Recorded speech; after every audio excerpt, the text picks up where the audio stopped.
No todos deberían escuchar esto, pero si ya entraste hasta aquí, no es casualidad. Estas historias no son para asustarte, son para recordarte que nunca estás completamente solo. Esto es Desde el Averno. Hola, comunidad de oscuros condenados.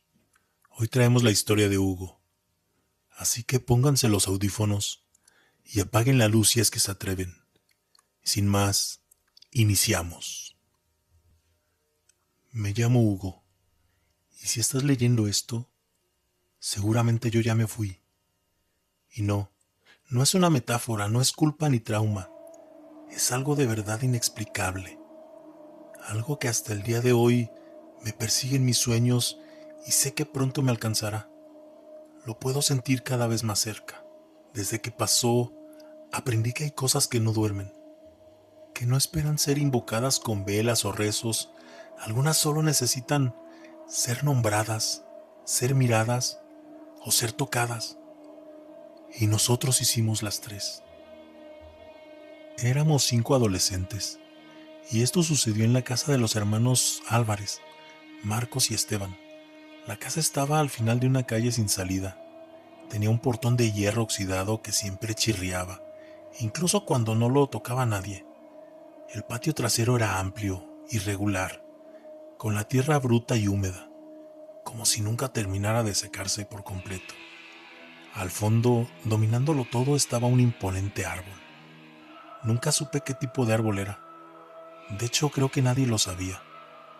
Cuando construyeron la casa, ya estaba ahí. Solo sé que no daba frutos y sus ramas parecían torcidas a propósito, como si evitaran crecer rectas.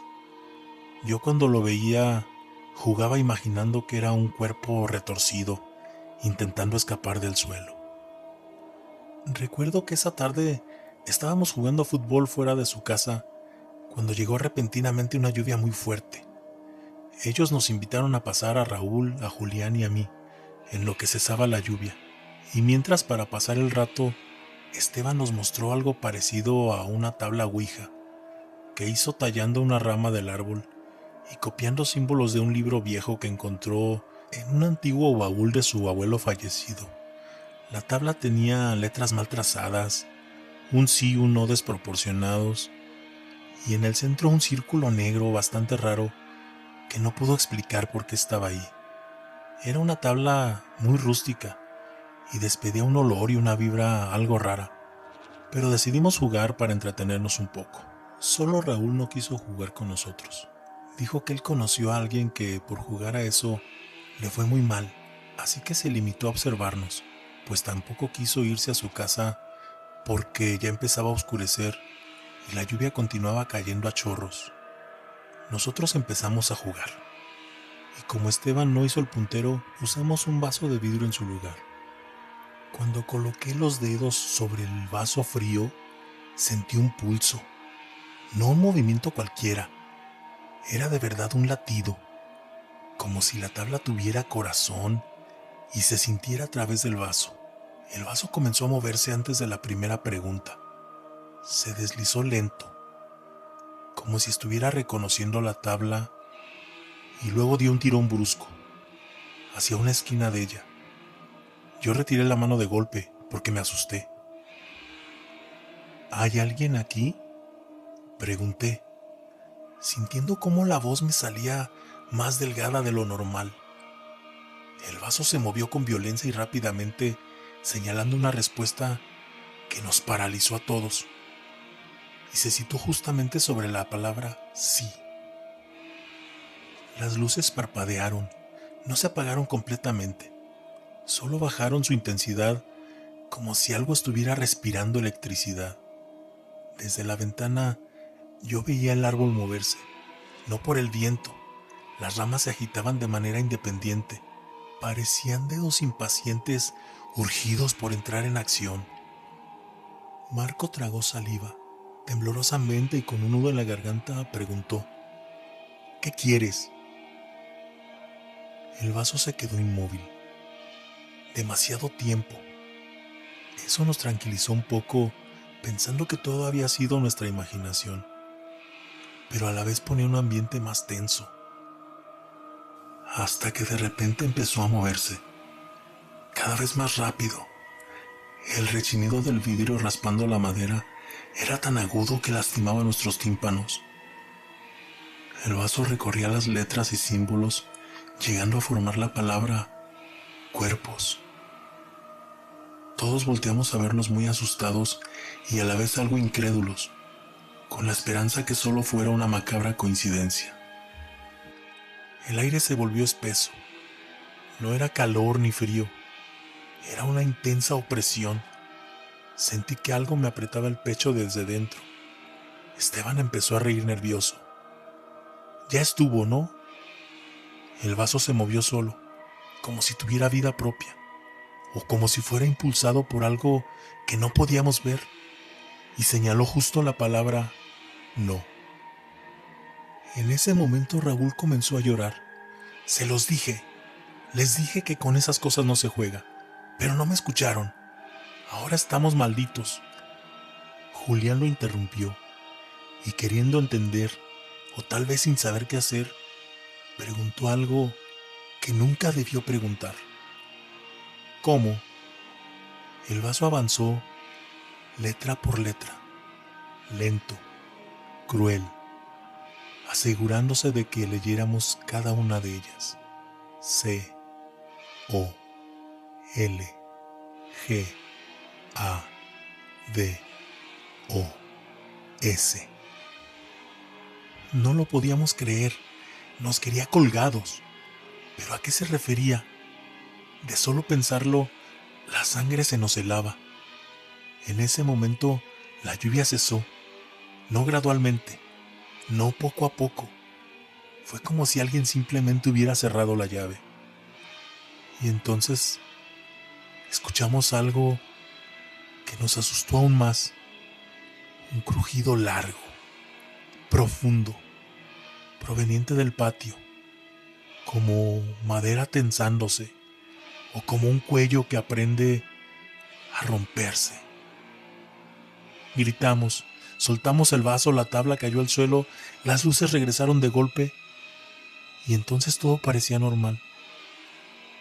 Demasiado normal para pensar que estábamos a salvo. Nadie cerró el juego, nadie se despidió de él. Lo único que se nos ocurrió hacer fue lanzar la tabla y el vaso lejos, junto al árbol, e irnos cada quien a nuestras casas aprovechando que ya no llovía. Todos éramos vecinos de la misma calle y nos acompañamos hasta que Julián le tocó irse solo a su casa. Yo llegué a la mía y le pedí a mi madre un bolillo para el susto, pues por acá existe la creencia que es un remedio casero para esas cosas. Después de terminarme el bolillo, me fui a la cama sin cenar. No apagué la luz. Tenía un pánico terrible por lo que habíamos despertado o llamado. Ya era de madrugada cuando recibimos una llamada en casa preguntando por Julián, pues no había regresado a su casa aún. En ese momento sentí como si algo muy fuerte me oprimiera todo el cuerpo. No sabía qué hacer ni qué decir, solo supe que vendría algo peor. Julián jamás volvió a su casa. Lo encontraron al amanecer, colgado de una estructura metálica abandonada. Su lengua estaba morada, inflamada, afuera de la boca, pero lo peor no fue eso. Tenía marcas en el cuello, irregulares, como si algo con demasiados dedos lo hubiera sostenido mientras se asfixiaba. En su teléfono tenía una última foto tomada. Era el árbol del patio de los Álvarez. Eso era imposible, porque salimos juntos de esa casa la noche anterior y nunca tomó esa foto él. Los 4 amigos restantes de la noche anterior seguíamos en shock, sin entender qué estaba pasando, y cada uno, con el apoyo de nuestras familias, tratábamos de llevar nuestras vidas lo más normal posible. Así pasaron casi 2 meses sin ninguna novedad, hasta que un sábado en la madrugada Raúl me llamó como a las 3 de la mañana, susurrando. Decía que se había quedado solo en casa y que podía ver que alguien se balanceaba frente a su ventana y golpeaba el vidrio con algo duro. En su voz podía percibir un miedo extremo y una resignación para lo peor. Mis padres y yo tratamos de llamar a su familia sin lograrlo. Por eso decidimos ir a su casa, y cuando llegamos era demasiado tarde. Parecía haberse colgado con el cable de una lámpara. Sus pies colgaban apenas unos centímetros del suelo. Sus ojos permanecían abiertos. Y en la pared, rasgado con uñas ensangrentadas, había un dibujo mal hecho de algo que parecía ser un árbol con 5 figuras colgando de sus ramas. Esa misma noche, en unos pocos minutos que logré dormir, soñé que estaba en el patio de los Álvarez y el árbol tenía una rama nueva. Y supe, con una certeza que me hizo estremecer de pies a cabeza, que esto era solo el inicio. Sabía que no iba a detenerse, pues incluso al amigo que no quiso jugar, se lo había llevado. Después de lo que le pasó a Julián, ninguno volvió a pronunciar la palabra Ouija. No porque creyéramos que eso nos salvaría, sino porque sentíamos que el nombre mismo podría llamar su atención, como si algo, en algún lugar, estuviera inclinado hacia nosotros escuchándonos. Yo dejé de dormir en mi cuarto, pero cada vez que cerraba los ojos, veía el árbol, no como era, sino como quería ser, más alto, más grueso, con ramas nuevas que goteaban algo oscuro, espeso y tibio. Siempre había un sonido acompañado a la imagen, el crujido lento de la madera tensándose. Todo eso era recurrente. Yo sentí que me estaba secando en vida.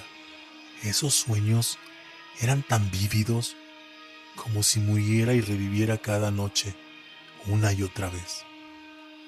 A Marco y a Esteban les pasaba algo muy similar. Su salud empezó a deteriorarse muy rápido. Tenían ojeras profundas, la piel grisácea y hablaban solos.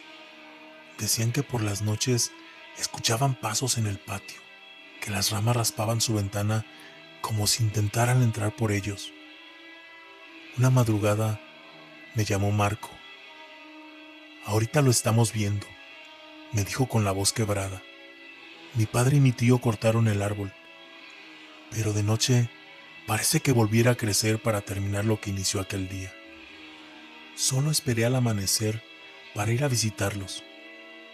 El patio estaba distinto, y no sé cómo explicarlo, pero aunque el árbol ya no estaba, podía sentirse aún su presencia, y una energía tan densa que era difícil incluso respirar cómodamente. Esteban me llevó al cuarto donde jugamos aquella noche. La tabla estaba ahí.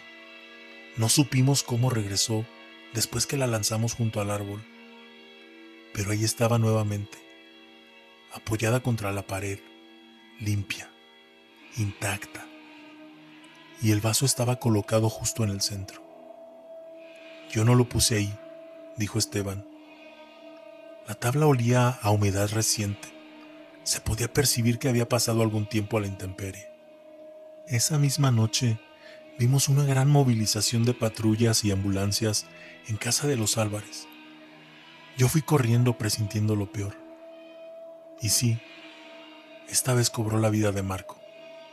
Lo encontraron colgado de una vieja rama del árbol que su padre usó como vigueta mucho tiempo antes del juego. Estaba balanceándose lento, con los pies a casi 1 metro del suelo. Tras los peritajes, el forense determinó que Marco decidió quitarse la vida. Pero yo vi a Marco. Tenía las manos destrozadas, las uñas rotas, los dedos doblados hacia atrás. Había intentado liberarse sin conseguirlo. En su rostro aún se veía el miedo, y en sus ojos vacíos podía verse un abismo infinito. El árbol, o lo que fuera, nos estaba demostrando que de nada sirvió cortarlo. Su entierro fue rápido y silencioso. Nadie lloró, nadie preguntó nada. Todos sabíamos, aunque nadie se atrevía a decirlo, pues ya en toda la colonia se sabía lo sucedido aquella noche de lluvia. y cómo había cobrado ahora 3 vidas.